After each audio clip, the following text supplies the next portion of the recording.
동산 물건의 변동입니다. 동산에 대한 공시 방법은 점유고, 원칙적으로 점유를 이전하면 인도라면 물건이 변동되는데, 교재 우측에 보시면 인도의 의미에서 인도의 종류가 나와요. 여기는 일단은 용어형입니다. 용어.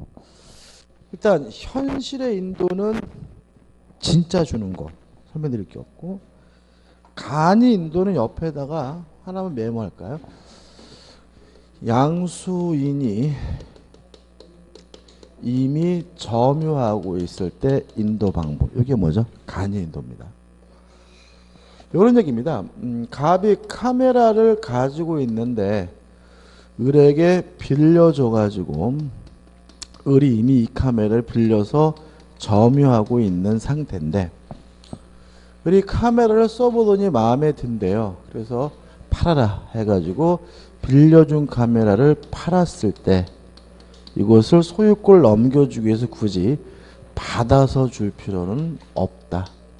양수인이 이미 점유하고 있을 때는 이제부터 그 카메라는 네 거다라는 의사표시만으로 인도가 이루어지는데, 이게 뭐죠? 간이 인도고요. 점유계정 옆에다가 화살표 찍혀가지고 양도인이 계속 점유, 이렇게 하나 메모하시면 돼요. 이런 얘기죠. 갑이 카메라를 가지고 있는데 을이 카메라를 팔라고 하길래 갑이 안 판다는 거죠. 왜냐하면 동계올림픽 때 카메라를 써야 되니까요. 그래서 을이 네가 나한테 카메라를 팔면 내가 너한테 한 달간 빌려주겠다 라고 했더니 갑이 좋대요. 팔았으니까 인도하고 빌렸으니까 돌려주고 그럴 필요는 없겠죠. 양도인이 계속 점유하고 있더라도 내가 너한테 팔았지만 내가 너한테 한 달간 빌린 거다라는 계약만 하면 그것만으로 인도가 이루어지는데, 이게 뭐죠? 점유 계정입니다. 그 다음에 세 번째는 목적물 반환 충고권 양도는 제3자가 점유하고 있는, 이렇게 메모하시면 돼요. 제3자가 뭐죠? 점유하고 있는 경우. 이런 문제입니다. 갑이 카메라를 가지고 있는데 이거를 이미 을의 병에게 대여해서 병이 점유하고 있는데, 을이 갑한테 이 카메라를 샀어요. 얘가 좀 싸가지가 있고 친절하면 병한테 받아다 주겠죠. 그럼 뭐예요? 현실의 인도인데 갑이 을에게 네가 가서 받아 그런단 말이죠. 그러면 을은 카메라를 받은 것이 아니라 병에게 반환을 청구할 수 있는 반환 청구권만 넘겨받은 거죠. 다시 말하면 양도인도 양수인도 아닌 제3자가 점유하고 있을 때는 뭐만 넘겨주더라도요, 반환 청구권만 넘겨주더라도 인도가 이루어진다, 이런 얘기입니다. 용어 정리입니다. 간인도, 양수인이 이미 점유하고 있을 때 인도 방법입니다. 점유 계정, 인도했는데도 불구하고 양도인이 계속 점유하기라는 인도 방법입니다. 목적물 반환 청구 양도, 양도인도 양수인도 아닌 제3자가 점유하고 있을 때 인도 방법을 우리가 반환 청구권의 양도라고 한다. 일단 기억하시고, 이거 가지고 이제 뭘 공부해야 되냐면 넘겨보시면 무권리죄로부터 취득해서 선의 취득을 공부해야 합니다. 일단 의의가 나오고 인정 이유가 나오는데요. 일단 이 선의 취득을 들어가기 전에 먼저 기억할 것은 뭐냐면, 우리 민법은 부동산 등기에 대해서는 공신의 원칙을 인정하지 않아요. 따라서 등기부를 믿고 거래한 사람은 원칙적으로 보유하지 않는데, 다만 동산의 점유에 대해서만은 공신의 원칙을 인정하고 있고요. 동산의 점유에 관한 공신의 원칙을 우리가 선의 취득이라고 하는데, 이러한 공신의 원칙 선의 취득은 왜 인정하는 거냐면요, 거래의 안전을 보호하기 위해서 인정되는 것이므로, 다시 말하면 거래의 안전을 보호하기 위해서 인정되는 제도다까지 기억하시면 됩니다. 다시 한번 말씀드리면 동산의 점유에 관한 공신의 원칙이 선의취득이고 목적은 뭐냐면 거래의 안전을 보호하는 제도다. 요거고요. 요거 가지고 이제 우리가 뭘 공부해야 되냐면 요건을 공부해야 되는데 요건에 대해서는 예를 들어서 좀 정리하시면 됩니다. 367페이지 선의취득의 요건이 나오죠. 갑이 카메라 동산을 소유하고 있는데 을에게 빌려줬어요. 그래서 을이 갑의 카메라를 점유하고 있지만 빌린 카메라 무권리자인데 을이 지 것도 아니면서 병한테 팔아먹었어요. 그럼 우리가 을을 뭐라 그러냐면 양도인이라고 하고요. 병을 우리가 양수인이라고 합니다. 그리고 을이 병에게 인도를 해줘서 병이 점유를 취득했는데 요 병의 점유가 선의이고 평온하고 공연하고 무과실이라면 을이 소유자가 아니더라도 병이 소유권을 갖게 되는데 이걸 우리가 선의 취득이라고 합니다. 좌측 한번 읽어볼까요? 좌측 맨 위에 보시면 249조가 나와요. 한번 읽어볼게요. 왼쪽 맨 위에. 평온이라는 말은 평화스럽게 이런 말입니다. 공연이라는 말은 공개적으로 이런 말이거든요. 그러면 합치면 평화스럽고 공개적으로 동산을 양수한 자가 선의이며 과실 없이 그 동산을 점유한 경우에는 양도인이 누구죠? 을이죠. 정당한 소유자가 아닌 때에도 즉시 그 동산의 소유권을 취득하는데 이게 뭐죠? 선의 취득인 거죠. 이 개념이고 오른쪽에 이제 선의 취득 요건은 여기다 이제 뭐만 붙이면 살을 붙이면 돼요. 첫째, 선의 취득은 카메라와 같은 동산에 대해서만 인정이 됩니다. 왜냐하면 선의 취득은 공신의 원칙인데 우리 민법은 동산에 대해서만 인정합니다. 다시 말하면 부동산에 대해서는 선의 취득할 수가 없습니다. 또 조심할 것은 모든 동산을 다 선의 취득할 수 있는 것은 아니고요. 동산 중에서도 등기, 등록제도가 따로 마련되어 있는 동산은 선의 취득할 수가 없습니다. 왜냐하면 선의 취득은 공신의 원칙, 우리 민법은 동산의 점유에 대해서 공신의 원칙 인정하고 있기 때문에 그렇습니다. 그래서 우측에 목적물에 관한 요건에서 복잡하게 나와 있지만 요겁니다. 다시 말하면 동산에 대해서만 선의 취득할 수 있고 부동산은 선의 취득할 수가 없고 자동차 선박 준장비처럼 등기 등록 제도가 마련되어 있는 동산은 선의 취득할 수 없다. 이것만 확실하게 기억하시면 되고요. 넘겨보시면 양도인에 관한 요건이죠. 적혀 있죠. 양도인은 무권리자이지만 반드시 뭘 하고 있어야 돼요? 점유를 하고 있어야 된다.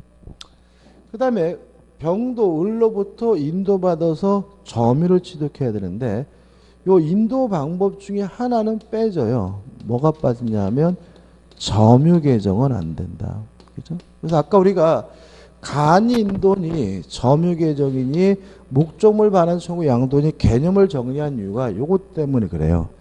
점유 계정 방법으로는 선의 취득할 수가 없다. 그럼 결국은 현실의 인도뿐만 아니라 간인도 목적물 반환 청구 양도로서도 선의 취득하는 것이 가능하지만 뭐는 안 되죠?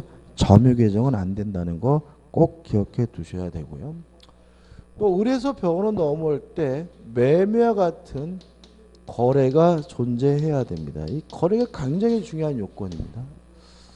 왜냐하면 선의 취득은 공신의 원칙인데 거래의 안전을 보호하는 제도죠. 따라서 보호할 만한 뭐가 있어야지만요? 거래가 있어야지만 선의 취득할 수가 있습니다. 따라서 상속을 받은 경우에는 선의 취득할 수가 없습니다. 왜냐하면 상속은 거래가 아니니까요.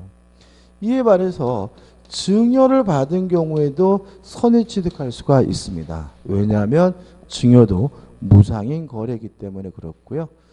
또 이 거래는 아무런 흠이 없는 뭐예요? 유효한 거래여야 합니다. 만약에 거래 자체가 이미 무효라면, 이미 거래 자체를 이미 취소할 수 있는 경우라면 굳이 그 안전을 보호할 필요가 없는 거죠. 다시 말하면 선의취득은 공신의 원칙이고 거래의 안전을 보호하는 제도니까 아무런 흠이 없는 유효한 거래야지만 선의취득할 수가 있고요. 또 병은 인도받아서 점유라는데 저 병의 점유는 선의, 평온, 공용, 무과실인데 다음 주에 겠지만 요 세 가지는 병이 추정을 받기 때문에 스스로 입증할 필요가 없지만 무과실은 추정받지 않으므로 스스로 입증할 수 있다는 거 꼭 기억해 두시고요. 마지막으로 선의 취득할 수 있는 권리는 소유권뿐만 아니라 질권도 선의 취득할 수가 있습니다. 질권하면 뭐가 떠올려야 된다 그랬죠? 전당포. 그럼 이런 의미가 되겠죠. 을이 갑한테 빌린 카메라를 전당포 주인에게 맡기고 돈을 빌리면 전당포 주인이 선의 취득하는 것은 소유권이 아니라 뭐죠? 질권을 선의 취득하게 된다는 거죠. 따라서 선의 취득할 수 있는 물건은 소유권과 뭐죠? 질권이 됩니다. 끝이죠. 우측에 보시면 이제 369페이지 호가해 가지고 병은 소유권, 질권은 선의 취득한다는 말이 나오고요. 그 다음에 4번 해가지고 도품 유실물에 관한 특칙해서 복잡하게 나와 있는데 간단하게 정리할 겁니다. 일단 시작할 때 빌린 카메라를 팔아먹었다 그랬거든요. 그럼 만약에 훔쳐서 팔아먹었으면 어떡할 거냐? 도품이죠. 아니면 갑이 잊어버린 거 유실물을 주워서 팔아먹었으면 어떡할 거냐. 요 문제에 대해서 우리 민법은 일단 도품 유실물이더라도 병이 소유권, 질권을 선의 취득할 수 있다는 점은 마찬가지입니다. 다만 뭐가 달라지면 도품 유실물이라면 갑은 병에게 2년 내에 반환을 청구하는 것이 가능합니다. 또 마지막 조심할 것은 도품 유실물이라는 이유로 2년 내 반환을 청구한 때에는 대가를 변상할 필요는 없습니다. 다만은 그 물건을 구입한 곳이 경매 또는 공개, 시장 또는 동종의 물건을 판매하는 상인으로부터 구입했다는 이때는 대가를 변상해야지 반환을 청구할 수 있다는 것까지 기억해 두시기 바랍니다. 다시 한번요.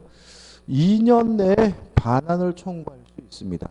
다만 그 물건을 구입한 것이 경매나 공개시장, 동종의 물건을 판매하는 상인으로부터 구입한 경우에는 도품 유실물이라는 이유로 반환 청구하려면 뭘 해야 되죠? 대가를 변상해야 합니다. 까지죠. 작년에는 여기서 시험 문제가 안 나왔어요. 근데 재작년에 어떻게 나왔냐면 을이 중고 노트북을 판매하는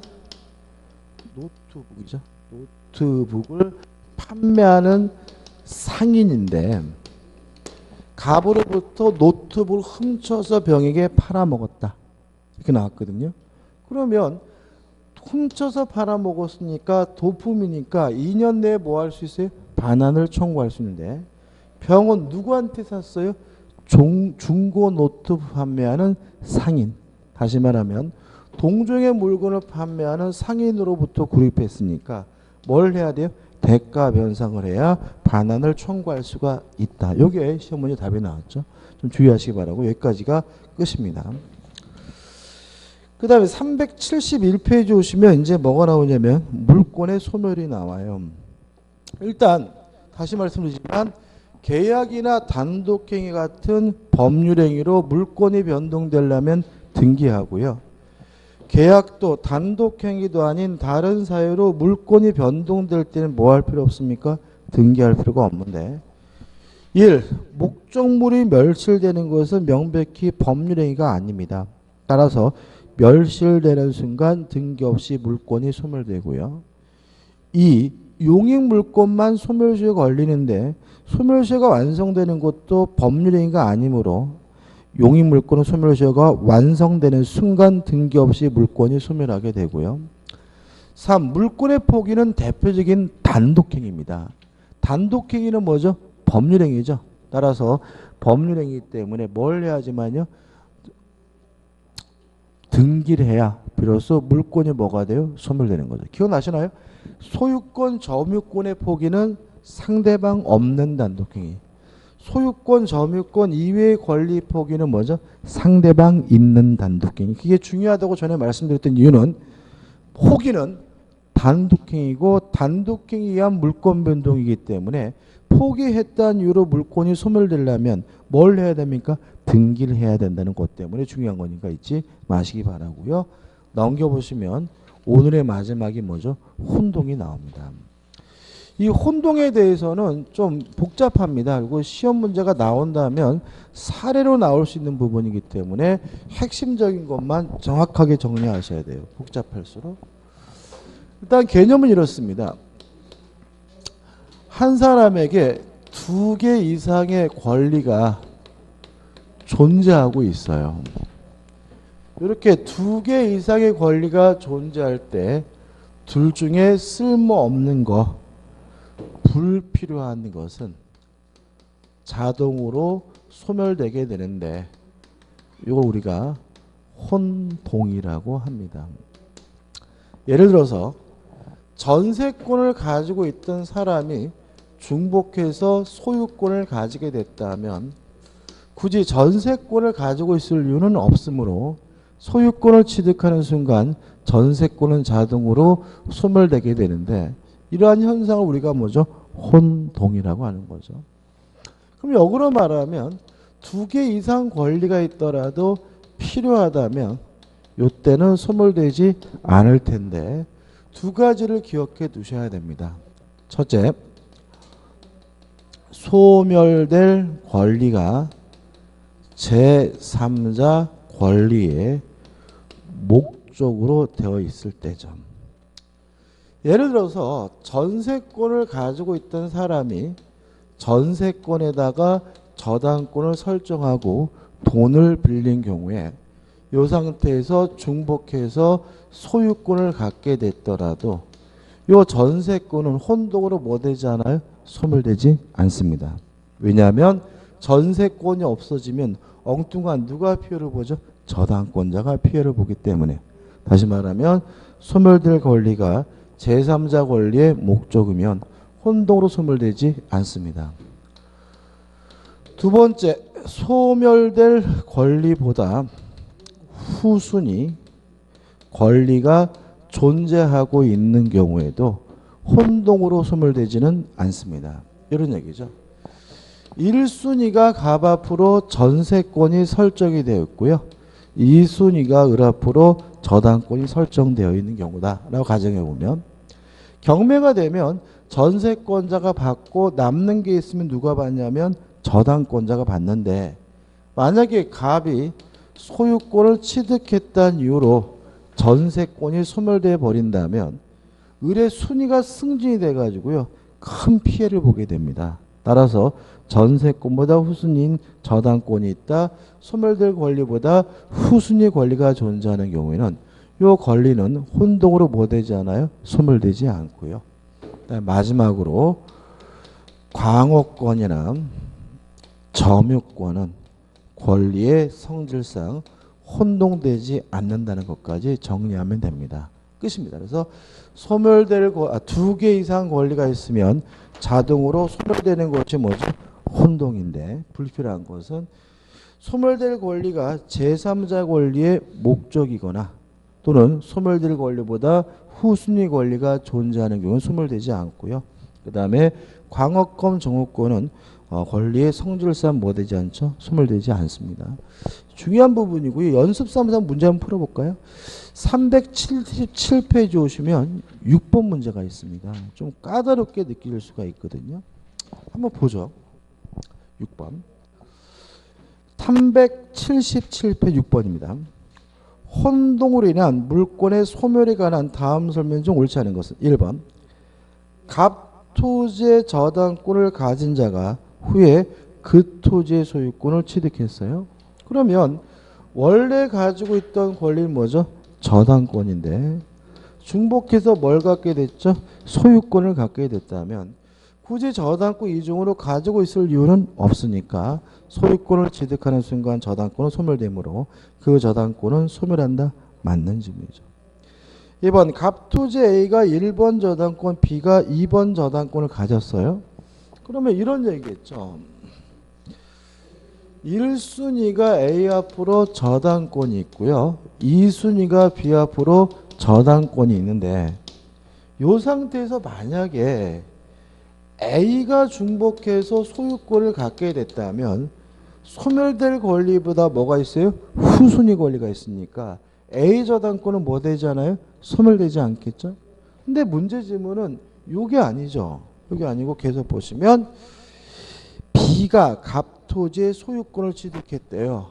B가 중복해서 뭘 갖게 됐어요? 소유권을 갖게 됐다면 B의 저당권에 뭐가 설정되어 있는 것도 아니고요. B보다 뭐가 있는 것도 아니에요. 후순위 권리도 있는 것도 아니니까 B 저당권은 혼동으로 뭐가 돼야 돼요? 소멸돼야 되므로 B의 2번 저당권은 소멸하지 않는다. 오, 뭐가 되죠? X가 되고요. 답은 뭐죠? 2번이 되는 거죠. 3번 갑토지 지상권자가 그 지상권의 저당권을 취득하면 이렇게 나와있죠. 자, 이게 무슨 말이냐면 지상권에 뭐가 설정되어 있냐면 저당권이 설정되어 있어요.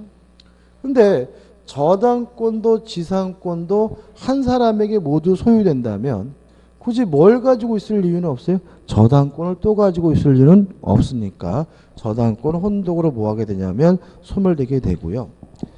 4번 갑토지 지상권자 상소로 소유권을 취득했어요. 그러면 지상권을 가지고 있던 사람이 뭘 갖게 됐어요? 소유권을 갖게 됐다면 이 지상권 혼동으로 뭐가 돼야 돼요? 소멸돼야 되는데 지상권에 뭐가 설정되어 있냐면 저당권이 설정되어 있다면 소멸될 권리가 제3자 권리의 목적이기 때문에 혼동으로 소멸되지 않고요. 따라서 그 지상권이 타인의 저당권의 목적이 되어 있을 때는 혼동으로 소멸되지 않는다는 질문은 뭐죠? 맞는 질문이 되고요. 5번 당연한 얘기죠.